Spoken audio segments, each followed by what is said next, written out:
Subong ang 303rd Infantry Brigade Battalion Commander, si Sir Inocencio Pasaporte. Sir, may gabi dra sa imo. Welcome to Action Radio Bacolod, this Action Brian Morden. Good evening, ayan kagasitanan nga nagapamati sa programa mo subong gabi, mayong gabi sa tanan. Yes sir, check lang namon sir, salamat sa time. Check lang namon sir na may identity na to sir, ang isa nga napatay sa engkwentro dito sir sa Gihulngan, and kumusta na ni sir ang duha ka mga injured nga mga miyembro sang NPA sir? May na to may ara na to identity ang to napatay nga membro sang NPA So kung nabanan nato ang incident na tabo last Saturday isang gabi, mga Saturday. Last 8:15 sa gabi dito sa may Sitio Manlibod sang barangay Sandayaw. So base man na sa nag-araton nga tropa sa under kay Lieutenant Colonel Flores. So nag-inspect ni sila sa mga detachment naton Kakgo kada mga other detachments area. So kung dito sila sa mga detachments area, so nakabatong sila information with regards sa presensya sa mga armado. So they initiated some security plan nga para kaning armada presensya na sa mga na sa gabi. Amo to natabo nagka-encuentro ining tropa kaga armadong NPA. So ang resulta may isa kita ka body count nga membro sa NPA. Kag may mga na capture na mga wounded NPA kag isa initially sa report nila may isa kamay Dr. later on dito sa vicinity ko diintong may ara pa isa kamay so amo ni gindadala so other items na recovered isa pa KJ9, isa ka caliber 45 pistol nga mo ni nakita based sa picture inyo lang din kuha niya sa gabi. Nakasukbit man ning isa ka 45 na sa hawak kasi ning napatay ng NPA. Tapos may mga backpack sila na recover, several ammunitions kay mga documents personal belongings. Siya mo nang natabo to last Saturday. So later on identify ni based aton nga mga informants plus mga nag surrender, na-establish ni ang napatay nga NPA, ang identity niya si Arnold de Suerte, aka Anton. So, taga ni siya, taga Barangay Trinidad ni siya. Barangay Trinidad, pwede nga Banwa, sir? Member ni siya, sa Gihulngan, Gapon. Okay, sige, sir. So, based on information, sa active siya nga member ng NPA, so member niya sa guerrilla unit nila sa area, under kay kay certain Akadyak,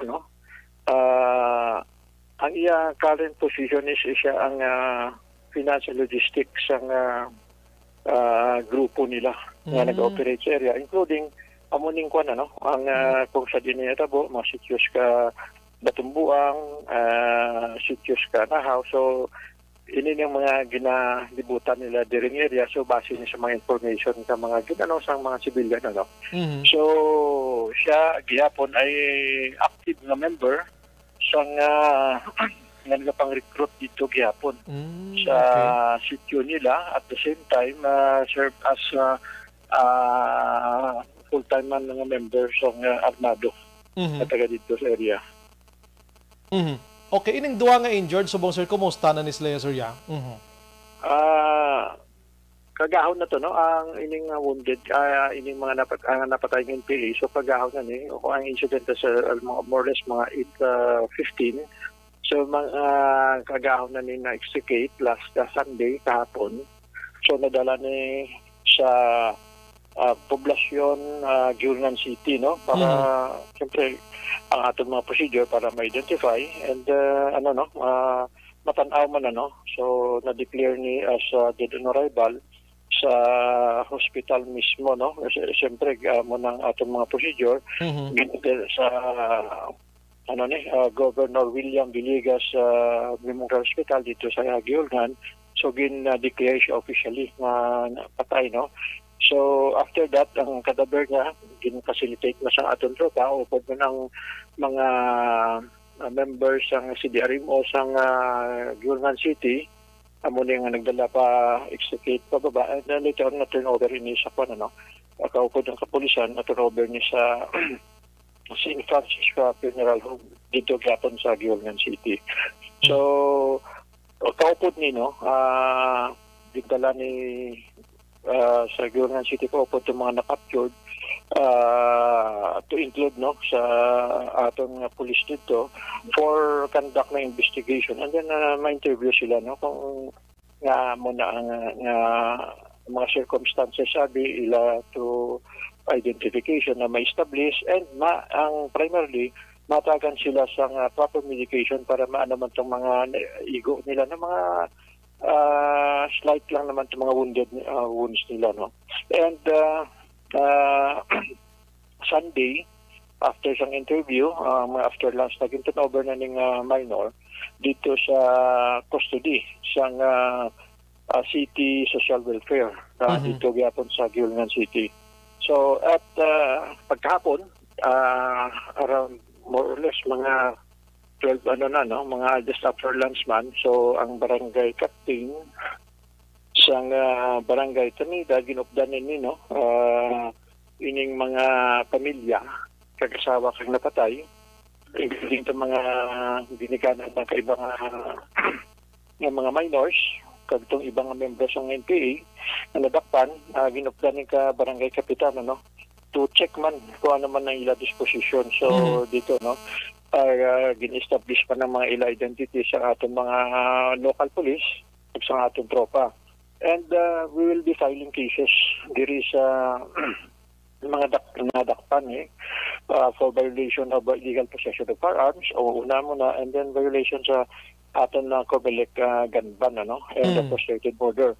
Additionally, may ang amon nga i-file pa nga kaso is violation of IHL, no, diri sa grupo sang NPA, especially sa Central Negros 1, including ilang mga leaders area for violating IHL.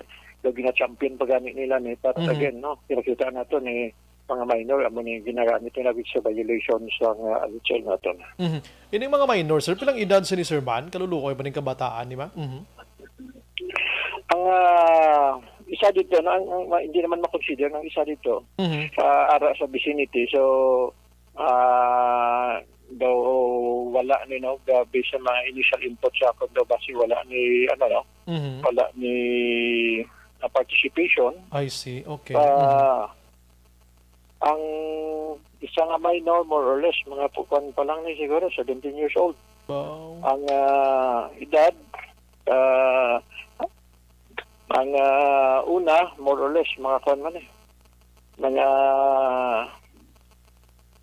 isa ka minor, kasi ko 17 years old, yung isa 15 nabi, no? So muna, itong bata, pero natanda ba si hindi lang establish kung may participation, pero dito siya, kung diin ang mga armado, dito siya, na na kuha man sa atong tropa nga during the fight. Galing ma, muna mga edad, sir. Kabalo, naging man mag-uyat niya armas kag mapalingin ang ulon na sina sa pagmanipular sa ilang mga ginahimo sa kabataan nga ni sir, 15, 17?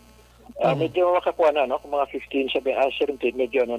And based sa mga initial, amo ni sila nga naka-attend sila, no? Sa mga previous years, especially 2017 or 2018 na pagtipon activity, naka-attend sila doon sa anniversary celebration sa grupo nila. Mga 2017, naka-attend sila dito sa may Cambairan. And we have been checking, no, ang dahil may kabataan dito. Ang area sa Cambairan, which is in 2017, kung dito nila ginheld, will be validating ini. Dahil may mga video kita nga ari sa possession naton, ginapa-review lang naton. Kasi may mag-match dito nga mga kabataan na bala naton, may mga damo to kabataan na attend during the time.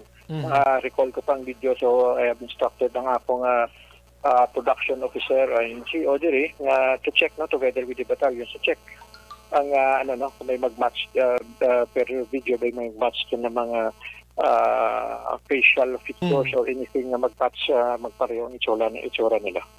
Sige, with that, sir, salamat gid sa imo sa nga serbisyo. Maayong gabi, sir, mabuhay kita tanan. God bless kag stay safe kita, sir. Sige, salamat and good evening. Yes, sir. Action